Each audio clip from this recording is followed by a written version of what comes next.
Bonjour à tous et bienvenue dans Virage Digital. Je vous rappelle que cette émission est en direct et que vous pouvez poser toutes vos questions à nos invités durant la demi-heure d'émission qui va suivre. Vous pouvez également tweeter avec le hashtag Virage Digital. Dans quelques instants, Sylvain François, directeur des systèmes d'information du centre hospitalier de Versailles, et Uwe Diegel, directeur général de iHealth, nous expliqueront comment l'hôpital se met au numérique et comment les objets connectés deviennent des outils pour la médecine. Christophe Le Dantec viendra ensuite nous présenter Suricat, une plateforme de connectivité pour notifications critiques. Et enfin, Samantha Seban nous rejoindra pour le clin d'œil de la semaine. Mais tout de suite, place à l'info numérique de la semaine avec la revue de presse.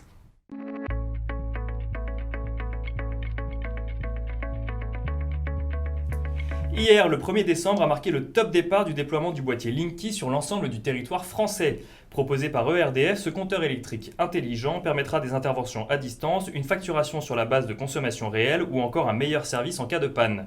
Et fait notable, en cas de déménagement, le courant sera rétabli en moins de 24 heures. Mais plus loin encore, le boîtier récupérera de la data qui pourra venir alimenter des offres de smart grid, ces fameux réseaux d'électricité intelligents.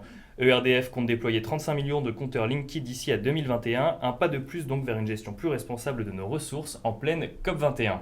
Et alors messieurs, je me retourne vers vous. Tout d'abord, bonjour. Bonjour Ricard. Le compteur Linky, c'est un concept qui vous attire ? C'est une belle initiative et ça rejoint pas mal la santé connectée au final, donc belle initiative. Uwe, le compteur Linky ? Pour moi, c'est une évidence parce que tout ce qui peut être connecté va devenir connecté. L'environnement va être un enjeu crucial dans les quelques années à venir.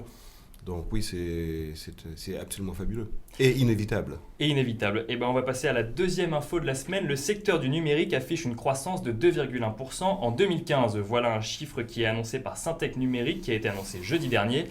Le secteur représente un chiffre d'affaires de 50 milliards d'euros pour la même année, dont un peu plus de 60% concernent des activités de conseil et services.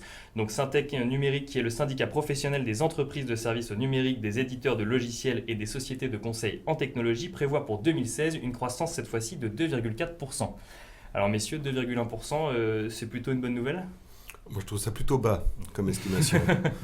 Je serais désolé si on avait une croissance que de ce niveau. Donc, il y a certains secteurs de la santé spécifiquement qui sont en train de se développer à une rapidité fulgurante. Donc, j'imagine que la croissance va être beaucoup plus grande que ça.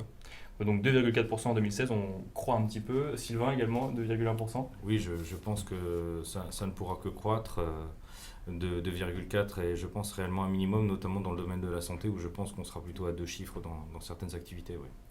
Et enfin, troisième info, entreprise, vous pouvez dès à présent tester l'agilité de votre salarié. Et je parle bien sûr d'agilité numérique avec le TANU pour test d'agilité numérique. Ce test prend la forme d'un QCM de 90 questions donnant le droit à 3 réponses chacune. Un test à réaliser en 30 minutes qui porte sur 5 grands thèmes, l'informatique, Internet, les réseaux sociaux, la technologie et enfin l'économie numérique.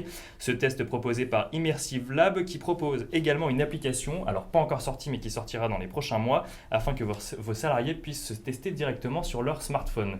Alors messieurs, est-ce que vous avez envie de tester votre agilité numérique ? Moi, j'ai un peu peur que moi, j'échouerais le test, mais je suis bonheur que ma fille de 17 ans le passerait sans problème. Sylvain, vous avez envie de tester également ? Alors, également, et moi ma fille n'a que 2 ans, mais je pense que pour Elle le autant passerait également sans serait problème. meilleure que moi quand même sur le sujet. Et c'est le moment de passer à la deuxième partie de cette émission, le débat.